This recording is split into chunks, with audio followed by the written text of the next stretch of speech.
Hello friends, welcome to GK study. तो आज हम डिस्कस करेंगे क्लास 1 जो कि है आपकी इंडियन पॉलिटी के ऊपर। तो ये एक स्टार्टिंग की क्लास है और इसमें हम डिस्कस करेंगे मोस्ट इंपॉर्टेंट एमसीक्यूज जो कि आपके इंडियन पॉलिटी से डिफरेंट डिफरेंट एग्जाम में पूछे जाते हैं। स्टार्टिंग से चैप्टर वाइज शुरू करेंगे और अगर आपको ये वीडियो पसंद आती है तो एक बार कमेंट करके जरूर बताइएगा ताकि हम इस सीरीज को जो है वो कंटिन्यू कर सके। ठीक है, कोशिश ये रहेगी कि मैक्सिमम क्वेश्चंस जो है वो आपके कवर करवाए जाए। बाकी जब आप इस वीडियो को देख लोगे तो लास्ट में वीडियो को देखकर जरूर कमेंट करके बताइएगा कि यस और नो में कि इस वीडियो आपकी सीरीज को कंटिन्यू करना चाहिए कि नहीं करना चाहिए। बाकी एचपीजीके की सीरीज तो चली हुई है, वो आपको पता ही है। उसके अलावा जीके स्टडी आपको आप प्ले स्टोर से डाउनलोड कर सकते हो। अगर आप हिमाचल प्रदेश के किसी भी कंपिटेटिव एग्जाम की तैयारी कर रहे हो तो वहां पर जाकर आपको जो है वो हेल्प मिलेगी। चलिए शुरू करते हैं। सबसे पहला क्वेश्चन है, निम्नलिखित कथनों पर विचार कीजिए। यहाँ पर कुछ स्टेटमेंट्स दी गई हैं जिनको आपको पढ़ना है और इनमें से बताना है कि कौन सा कथन आपका जो है वो यहाँ पर सही है। सबसे पहली स्टेटमेंट है कि संविधान सभा के गठन का विचार सबसे पहले एमएन राय ने रखा था। ठीक है। सेकंड स्टेटमेंट आपकी है कि यह विचार 1935 में रखा गया था। और थर्ड है कि एमएन राय भारत में वामपंथी आंदोलन के प्रमुख नेता थे। देखिए मैक्सिमम जो लोग हैं जिन्होंने इंडियन पॉलिटी पढ़ी है उनको इन क्वेश्चंस के आंसर आते होंगे, बट मेरा काम है स्टार्टिंग से पढ़ाना, स्टार्टिंग से हमें कवर करना है सब कुछ। तो हम यहाँ पर बिल्कुल इजी से लेकर जो है वो शुरू करेंगे। तो इनमें से आपको बताना है कि कौन सा कथन जो है वो सही है। तो एक एक करके अगर बात करें स्टेटमेंट की, तो सबसे पहली है कि संविधान सभा के गठन का विचार सबसे पहले एमएन राय ने रखा था। तो ये स्टेटमेंट बिल्कुल सही है। सेकंड है कि यह विचार 1935 में रखा गया था। तो ये स्टेटमेंट आपकी जो है वो बिल्कुल गलत है। देखिए संविधान सभा के गठन का विचार सबसे पहले एमएन राय ने जरूर रखा था, बट ये जो विचार रखा गया था वो 1934 में रखा गया था। ठीक है, तो अगली स्टेटमेंट जो है वो आपकी गलत है। अगर बात करें लास्ट स्टेटमेंट की, तो एमएन राय भारत में वामपंथी आंदोलन के प्रमुख नेता थे। तो ये स्टेटमेंट भी जो है वो आपकी सही है। ठीक है, तो इसका जो सही आंसर होगा वो होगा थर्ड, केवल ए और सी। सेकंड स्टेटमेंट जो है वो आपकी गलत है। अब इसके बारे में अगर थोड़ी डिटेल में बात करें तो ये चीज तो आपको पता लग गई होगी कि संविधान सभा के गठन का विचार सबसे पहले एमएन राय ने रखा था और वो रखा गया था 1934 में। उसके बाद अगर 1935 की बात करें तो 1935 में क्या हुआ कि भारतीय जो राष्ट्रीय कांग्रेस थी उसने सबसे पहले भारत में संविधान के निर्माण के लिए संविधान सभा के गठन की बात की थी। ठीक है, 1935 में किसने की थी? जो आपकी भारतीय राष्ट्रीय कांग्रेस थी, उसने ये कहा था कि जो भारत में संविधान का निर्माण होगा उसके लिए एक हमें संविधान सभा की जरूरत पड़ेगी। ठीक है, तो हमें संविधान सभा का गठन जो है वो करना चाहिए। और उसके बाद फिर क्या है, 1938 में भारतीय राष्ट्रीय कांग्रेस की ओर से पंडित जवाहरलाल नेहरू ने ये घोषणा की थी कि जो स्वतंत्र भारत होगा उसके लिए जो है वो संविधान सभा का निर्माण किया जाएगा और उसके लिए एक संविधान सभा जो है वो बनाई जाएगी। यानी कि संविधान का निर्माण होगा और उसके लिए संविधान सभा बनाई जाएगी। तो ये पूरा काम जो शुरुआत हुई थी वो 1934 से हुई थी।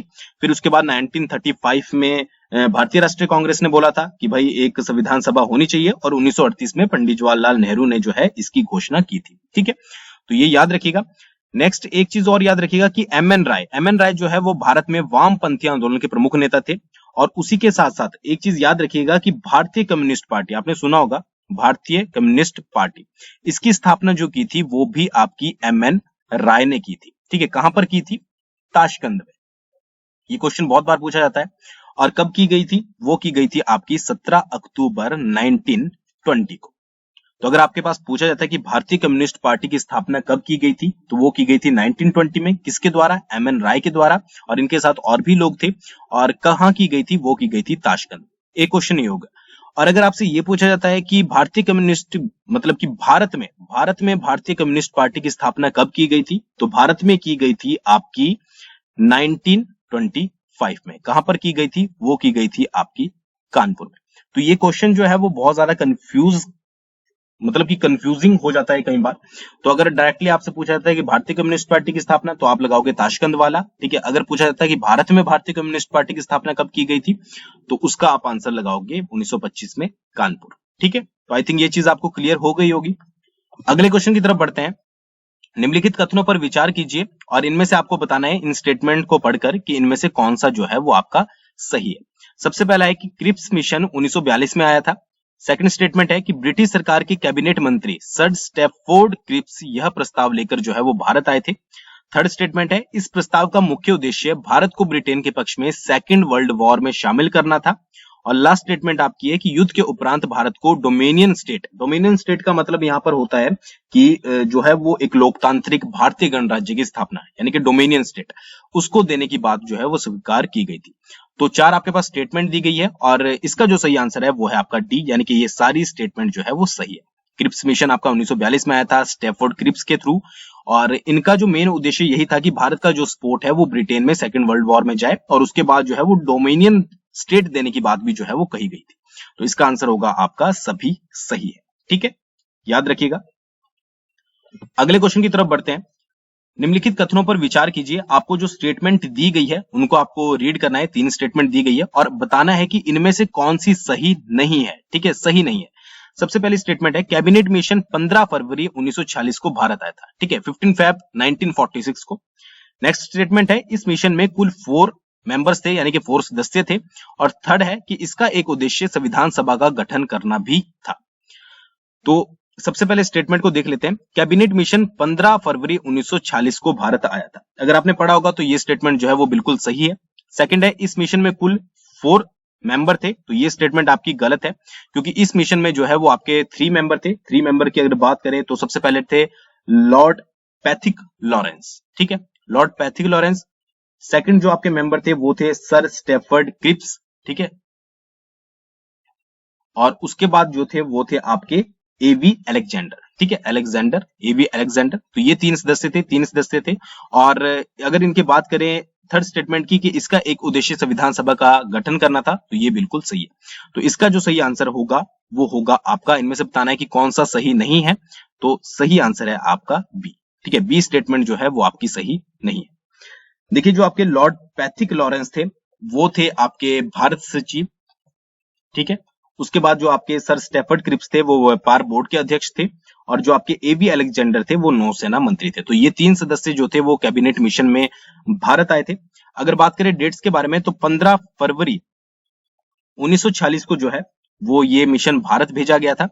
उसके बाद क्या है कि 24 मार्च 1946 को ये मिशन जो है वो आपका दिल्ली पहुंचा था, और उसके बाद 16 मई 1946 को जो है इस प्रस्ताव को पेश किया गया था, ठीक है। इनका मुख्य उद्देश्य जो था वो संविधान सभा का गठन, उसके अलावा भारत का विभाजन अगर जरूरत पड़ती है, ठीक है, और संविधान सभा के सदस्यों का निर्वाचन, और संविधान सभा जो सभा के सदस्य थे 10 लाख जनसंख्या पर जो है वो चुना जाता था। ये चीजें हम आगे जो फर्दर पढ़ेंगे उसमें डिस्कस करेंगे। तो इसमें आपको याद रखना है हर एक पॉइंट जब भी आप इंडियन पॉलिटी पढ़ोगे आपको एक एक पॉइंट को जो है वो अच्छे से पढ़ना है। मेरी ये कोशिश रहेगी कि हर एक पॉइंट जो है वो मैं आपको क्लियर करवाऊं। अगले क्वेश्चन की बात करते हैं।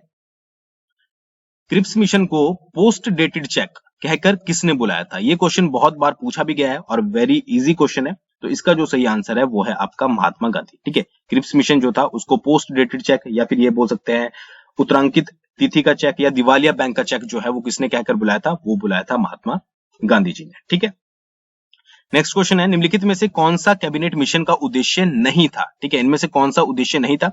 संविधान सभा का गठन, ये मैंने आपको बता दिया, ये उद्देश्य था। भारत का विभाजन अगर आवश्यकता पड़ती है तो ये भी उनका उद्देश्य था। संविधान सभा के सदस्यों का निर्वाचन, ये भी उनका उद्देश्य था। क्रिप्स मिशन की कमियों की रिपोर्ट लेना, तो ये उनका मिशन नहीं था, ठीक है। तो इसका जो सही आंसर होगा वो होगा आपका फोर्थ, याद रखिएगा। बाकी ये तीनों जो थे वो आपके कैबिनेट मिशन के उद्देश्य थे। आई होप आपको समझ आ रहा होगा। अगले क्वेश्चन की बात करते हैं। निम्नलिखित में से कौन सा मेल जो है वो गलत है? ठीक है, यहाँ पर आपके कुछ एक्ट दिए गए हैं, कुछ चार्टर अधिनियम दिए गए हैं और उनके आगे उनकी एक स्टेटमेंट लिखी गई है, वो आपको बतानी है कि इनमें से कौन सा जो है वो आपका गलत है। सबसे पहले देख लेते हैं रेगुलेटिंग एक्ट 1773, बंगाल का गवर्नर जनरल बना, ठीक है। तो ये स्टेटमेंट बिल्कुल सही है। रेगुलेटिंग एक्ट आपका 1773 में आया था और इसमें हुआ क्या था कि जो बंगाल का गवर्नर था उसको बंगाल का गवर्नर जनरल बना दिया गया था, यानी कि जो गवर्नर है उसको गवर्नर जनरल बना दिया गया था। और कौन बने थे पहले जो आपके गवर्नर जनरल? वो थे आपके वॉरेन हेस्टिंग्स, ठीक है, ये भी याद रखिएगा। सेकंड आपका चार्टर अधिनियम 1833, इसके तहत क्या किया गया था कि बंगाल का गवर्नर जनरल भारत का गवर्नर जनरल बना दिया गया था। तो ये स्टेटमेंट भी बिल्कुल सही है, ठीक है। कई बार क्वेश्चन आ जाता है कि बंगाल के गवर्नर जनरल को भारत का गवर्नर जनरल किस अधिनियम के तहत या किस चार्टर एक्ट के तहत बनाया गया था? तो वो था 1833 का चार्टर अधिनियम, ठीक है। कौन बने थे? वो बने थे आपके लॉर्ड विलियम बेंटिक, पहले गवर्नर जनरल भारत के। बंगाल के पहले गवर्नर जनरल वॉरेन हेस्टिंग्स, ठीक है। नेक्स्ट आपका चार्टर 1853 चार्टर अधिनियम, सिविल सेवकों के लिए खुली प्रतियोगिता के आयोजन का प्रयास। तो ये स्टेटमेंट जो है वो आपकी गलत है, ठीक है। तो इसका आंसर होगा थर्ड। देखिए एक्चुअली हुआ क्या था कि जो 1853 का चार्टर अधिनियम था उसके तहत सिविल सेवकों के लिए खुली प्रतियोगिताओं का आयोजन किया गया था। यहाँ पर प्रयास नहीं किया गया था, प्रयास जो किया गया था वो आपका 1833 का जो चार्टर अधिनियम आया था उसके तहत किया गया था। तो अगर आपसे प्रयास पूछा जाता है तो 1833 के चार्टर अधिनियम के तहत, और अगर पूछा जाता है कि सिविल सेवकों के लिए खुली प्रतियोगिता का आयोजन कब किया गया था तो वो किया गया था आपका 1853 के चार्टर एक्ट में। ठीक है, याद रखिएगा। नेक्स्ट है आपका, एक नया पद भारत के राज्य सचिव का सृजन यानी कि बनाया गया किस अधिनियम के तहत किया गया था। यानी कि एक नया पद बनाया गया था भारत के राज्य सचिव, उसको किस अधिनियम के तहत जो है इनमें से बनाया गया था। चार आपके पास ऑप्शन दिए गए हैं, तो इसका जो सही आंसर है वो है आपका 1858 का भारत शासन अधिनियम। ठीक है, इसके तहत जो है वो एक नया पद बनाया गया था भारत का राज्य सचिव या भारत सचिव बोल सकते हैं आप। इसके अलावा कुछ और चेंजेस भी हुए थे। देखिए, जो आपका पहले कंपनी जो शासन करती थी उसको खत्म कर कर जो है वो आपका शासन महारानी विक्टोरिया के हाथों में डायरेक्टली चल गया था। ठीक है, कंपनी का शासन कंप्लीटली खत्म कर दिया गया था। जो आपका गवर्नर जनरल था भारत का, उसका नाम बदलकर जो है वो वायसराय कर दिया गया था, और पहले जो वायसराय बने थे वो बने थे आपके लॉर्ड कैनिंग। ठीक है, लॉर्ड कैनिंग बने थे। उसके अलावा शासन की जो द्वैध प्रणाली थी उसको भी समाप्त कर दिया गया था। ठीक है, द्वैध प्रणाली को जो है वो कंप्लीटली खत्म कर दिया गया था। तो ये सारे जो चेंजेस हुए थे वो हुए थे आपके 1858 के भारत शासन अधिनियम के तहत। ठीक है, आई थिंक आपको समझ आ गया होगा। अगले क्वेश्चन की बात करते हैं। निम्नलिखित कथनों पर विचार कीजिए और बताइए कौन सा कथन सही है। ठीक है, यहाँ पर सही के बारे में आपको बताना है। सबसे पहले आपकी स्टेटमेंट है 1909 के अधिनियम को मार्ले मिंटो के सुधार के नाम से भी जाना जाता है। ठीक है, तो ये स्टेटमेंट बिल्कुल सही है। नेक्स्ट है, लॉर्ड मिंटो को सांप्रदायिक निर्वाचन के जनक के रूप में भी जाना जाता है, तो ये भी स्टेटमेंट आपकी बिल्कुल सही है। लॉर्ड मिंटो को सांप्रदायिक निर्वाचन के जनक के रूप में जाना जाता है क्योंकि जब आपका 1909 का मार्ले मिंटो सुधार आया था तो उस समय जो है वो मुस्लिमों के लिए सांप्रदायिक प्रतिनिधित्व का प्रावधान किया गया था, यानी कि अलग से प्रतिनिधित्व का। ठीक है, तो ये इसलिए जो आपके लॉर्ड मिंटो है उनको सांप्रदायिक निर्वाचन के जनक के रूप में जाना जाता है। एक चीज और याद रखिएगा, मार्ले मिंटो जो है वो दो अलग अलग व्यक्ति थे। जब ये आया था तो मार्ले उस समय जो थे वो आपके राज्य सचिव थे, मतलब कि एक तरह से आप बोल सकते हैं राज्य सचिव, और मिंटो जो थे वो आपके वायसराय थे। ये भी चीज याद रखिएगा। नेक्स्ट स्टेटमेंट है, इस अधिनियम के तहत पहली बार किसी भारतीय को वायसराय और गवर्नर की कार्य परिषद में जो है वो शामिल किया गया था, तो ये भी बिल्कुल सही है। और वो व्यक्ति कौन थे? वो थे आपके सत्येंद्र सिन्हा। ठीक है, सबसे पहले भारतीय थे जो कि वायसराय या गवर्नर की कार्य परिषद में जो है वो शामिल हुए थे। तो इसका जो सही आंसर होगा वो होगा आपका फोर्थ, सभी कथन सही है। ठीक है, याद रखिएगा। दोबारा से रिपीट करते हैं, 1909 के जो आपका अधिनियम था उसको मार्ले मिंटो सुधार के नाम से भी जाना जाता है। मार्ले उस समय जो थे वो राज्य सचिव थे और मिंटो जो थे वो आपके वायसराय थे। उसके बाद लॉर्ड मिंटो को सांप्रदायिक निर्वाचन के जनक के रूप में भी जाना जाता है क्योंकि उस समय जो है वो मुस्लिमों के लिए सांप्रदायिक प्रतिनिधित्व का प्रावधान किया गया था, और इस अधिनियम के तहत पहली बार किसी भारतीय को वायसराय और गवर्नर की परिषद में जो है वो शामिल किया गया था। और कौन थे वो थे आपके सत्येंद्र प्रसाद सिन्हा। ठीक है, याद रखिएगा। नेक्स्ट है, निम्नलिखित में से किस अधिनियम के तहत लोक सेवा आयोग का गठन किया गया था। ठीक है, एक लोक सेवा आयोग बनाया गया था, तो वो किस अधिनियम के तहत जो है वो आपका बनाया गया था। तो इसका जो सही आंसर है वो है 1919 का भारत शासन अधिनियम। ठीक है, अब 1919 का जो भारत शासन अधिनियम था उसको और एक नाम से जाना जाता है जिसका नाम है मॉन्टेग चेम्सफोर्ड सुधार। ठीक है, जैसा आपका मार्ले मिंटो सुधार था वैसे ही मॉन्टेग चेम्सफोर्ड सुधार जो है वो 1919 के भारत शासन अधिनियम को बोला जाता है। मॉन्टेग उस समय कौन थे? मॉन्टेग थे आपके राज्य सचिव, भारत के राज्य सचिव, और चेम्सफोर्ड जो थे वो आपके वायसराय थे। ठीक है, ये चीज याद रखिएगा।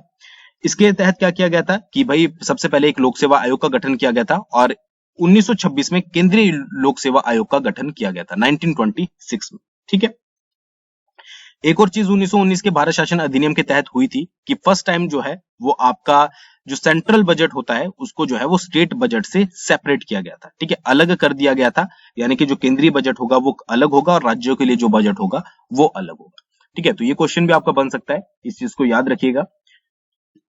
अगले क्वेश्चन की बात करते हैं। अंतरिम सरकार जिसकी स्थापना 1946 में की गई थी उस समय किसे निम्नलिखित में से रक्षा मंत्री के पद पर चुना गया था। ठीक है, ये इजी सा क्वेश्चन है, अगर आपने पढ़ा होगा। सबसे पहले याद रखिएगा कि अंतरिम सरकार की स्थापना 1946 में की गई थी और उस समय जो रक्षा मंत्री थे वो थे आपके सेकंड सरदार बलदेव सिंह। ठीक है, याद रखिएगा। राजेंद्र प्रसाद की अगर बात करें तो राजेंद्र प्रसाद जो थे वो आपके कृषि मंत्री या फिर आप खाद्य मंत्री बोल सकते हैं, खाद्य मंत्री और कृषि मंत्री आपके राजेंद्र प्रसाद थे। सी राजगोपालचारी, ये कौन थे? ये थे आपके शिक्षा मंत्री, ठीक है, और साथ साथ में कला मंत्री भी, और उसके साथ गजनफर अली खान जो थे वो थे आपके हेल्थ मिनिस्टर, यानी कि स्वास्थ्य मंत्री, याद रखिएगा।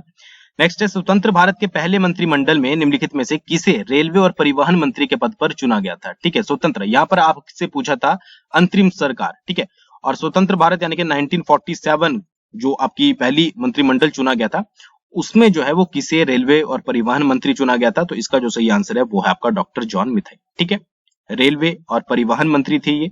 उसके बाद अब्दुल कलाम आजाद की अगर बात करें तो ये थे आपके शिक्षा मंत्री, ठीक है, जो कि पहले सी राजगोपालचारी थे अंतरिम सरकार में। सरदार बलदेव सिंह ये आपके सेमी थे, रक्षा मंत्री, और उसके बाद राजेंद्र प्रसाद ये थे आपके कृषि मंत्री, ठीक है, तो ये याद रखिएगा सभी कुछ। अगले क्वेश्चन की बात करते हैं। 1858 के भारत शासन अधिनियम के निम्नलिखित कथनों पर विचार कीजिए। तो ये तो आई थिंक आप सभी को पता ही लग जाएगा कि 1858 के भारत शासन अधिनियम के बारे में कुछ स्टेटमेंट दी गई है, उसके बारे में आपको बताना है कि कौन से कथन जो है इनमें से सही है। सबसे पहले स्टेटमेंट है, गवर्नर जनरल का नाम बदलकर भारत का वायसराय कर दिया गया है। अभी मैंने आपको हाल ही में ही बताया था कौन बने थे पहले वायसराय, ठीक है। और उसके बाद नेक्स्ट स्टेटमेंट है, भारत में शासन की द्वैत प्रणाली जो है वो खत्म कर दी गई थी। बिल्कुल सही है, दोनों कथन सही है। और तीसरा है कि भारत का राज्य सचिव का एक नया पद बनाया गया था, ये भी स्टेटमेंट आपकी सही है। तो इसका जो सही आंसर होगा वो होगा आपका सभी कथन जो है वो आपके सही है, ठीक है, थर्ड आंसर इसका सही होगा। तो ये कुछ इंडियन पॉलिटी के क्वेश्चंस थे। अभी जो है हमने कम क्वेश्चन यहाँ पर इंक्लूड किए थे, बट अगर आपको लगता है कि इस सीरीज को कंटिन्यू करना चाहिए तो जरूर कमेंट करके बताइएगा, और फिर हम जो है वो कल से इस सीरीज को जो है वो कंटिन्यू करेंगे और थोड़े और ज्यादा क्वेश्चन घुमा फिरा के आपके लिए ऐड करेंगे। आई होप आपको ये वीडियो पसंद आई होगी। थैंक्स फॉर वॉचिंग, बहुत जल्दी मिलेंगे नेक्स्ट वीडियो के साथ।